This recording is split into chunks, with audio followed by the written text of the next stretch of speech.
Hi, welcome to X-Ray the Panda.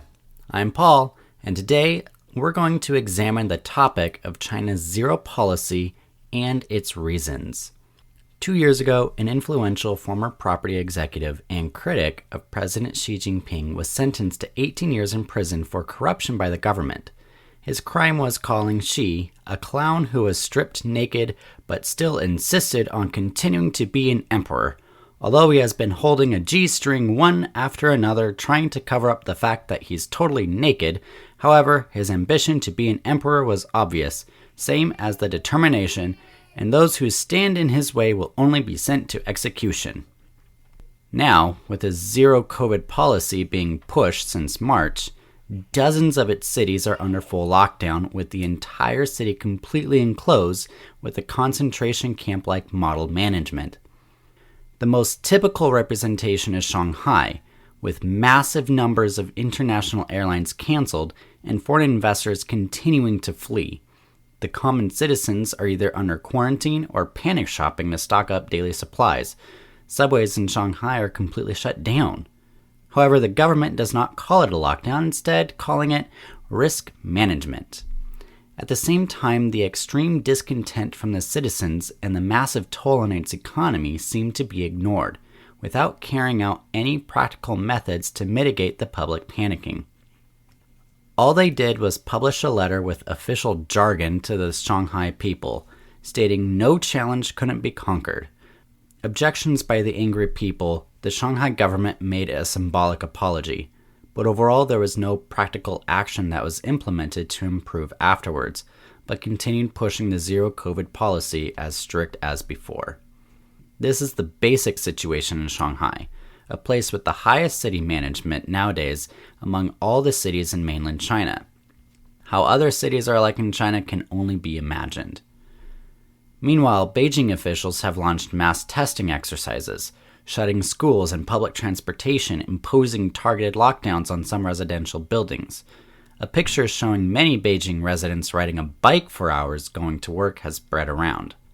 Even the most criticism in the media of China lockdown seems mainly focused on the impact of the economic loss. Their viewpoint has been set on companies closing down for good, stores putting up the shutters, factories stop producing, workers going unemployment and such, all aspects which will bring serious consequences to the economy.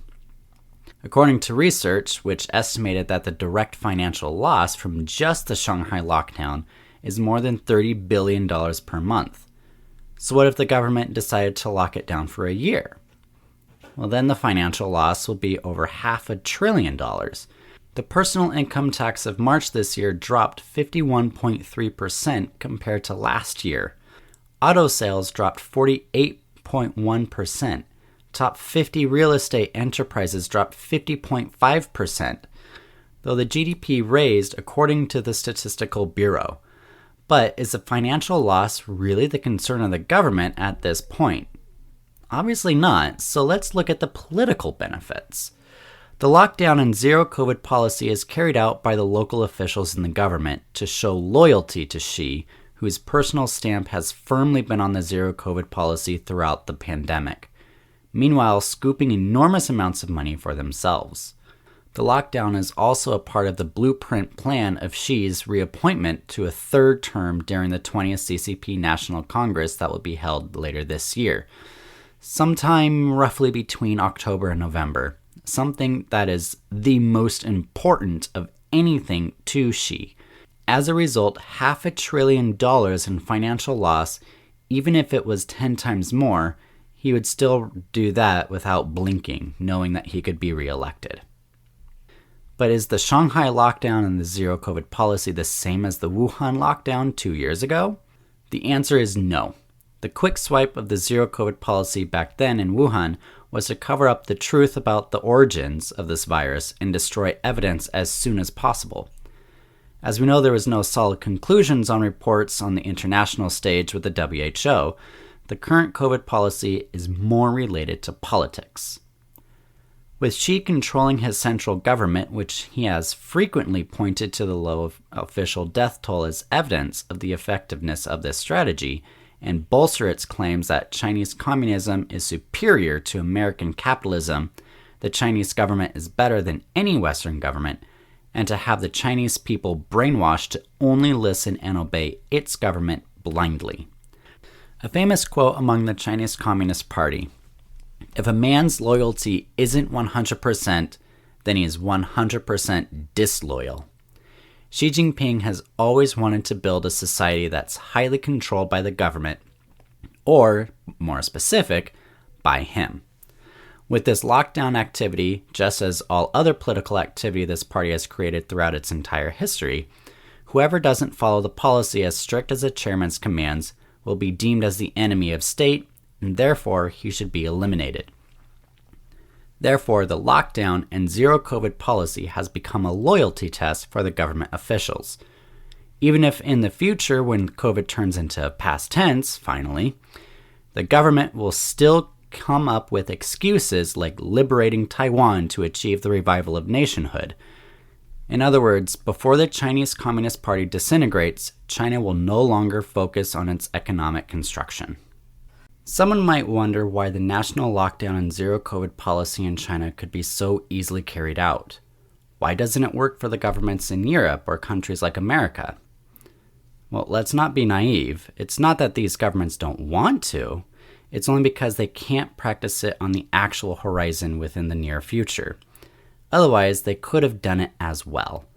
With the appearance of how obedient and easily controlled the Chinese people are by the government, the source of this phenomenon can be explained by its social construction. The transitional Chinese society, besides the government, contained markets, community organizations, religious organizations, and other civil organizations, which all have mutual control and effect of each other.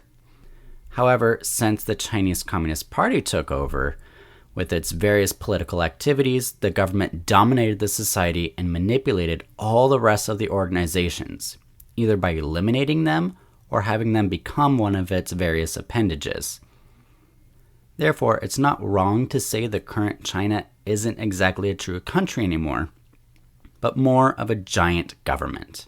With all the Chinese people being cheap labor for the government, they have become obedient over time, and they themselves have all become isolated individuals, kind of like sheep without a shepherd. What's even worse, the government disguised the concept of society with government control. From there, a fake society replaced the real traditional society, and under year after year after year of continuous brainwashing by the government media, the Chinese people gradually approved of the concept that the government equals society. However, the Chinese government didn't stop there. After replacing the concept of society with government, in order to enhance it further, a campaign in the name of protecting this new society was created. A theme with the slogan, "To love the country means to love the government," was spread nationwide. Under this signboard, the government proceeded to supervise and control the people as if they were farm animals. And that's just what we see happening in China now. Policemen, jails, hospitals, banks are all working together to enslave the people. We all have the impression that hospitals are places to treat disease, but under the mindset of protecting society, patients are also criminals who need to be locked up in quarantine for treatment and remolding. At this point, judiciary and medicine conspired for this goal. As such, it's not surprising to see the anti-epidemic workers in protective suits behave like savages towards the people. The police forced citizens to hand in their home keys in the name of sterilizing the apartment home, but instead it looks more like looting and destroying property. But the government has forbidden all lawyers to accept any related lawsuit cases. By forgetting what the traditional society was, prejudice has formed. When it comes to facing and dealing with autocracy, by losing the only weapon they had, which is the traditional society, the people have no choice but to plead for mercy on their knees, or to the extreme, which is grabbing a knife to attempt to stab the government officials, which of course only lands with jail or worse. And we both know the end of these ways are just dead ways. Fortunately, traditional society has always existed in Western countries. That's why nowadays the Marxists in America want to abolish culture, so that they can rule the people just as easily as the Chinese government. Even before COVID, the Chinese government had been working on building its national jail society. It's very common these days to see cameras everywhere on the road and subways, especially in the big cities like Shanghai, Beijing, Guangzhou, to monitor the citizens. Now with the addition of the personal COVID code in everyone's phone, red, yellow, or green, limiting personal freedom, all Chinese citizens have become prisoners under the government's watch. With all the overall arrangement by the government, what kind of country are they intending to take the Chinese people to? Or what will the future of China be like? Well, let's look at what the government has been doing on a bigger scale.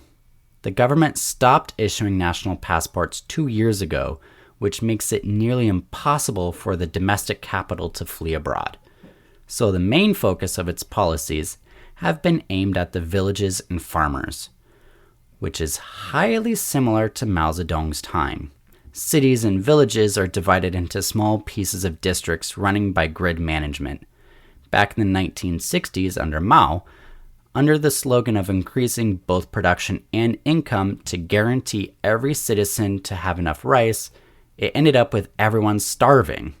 Dozens of millions of people literally starved to death. The next question is a daily consumption.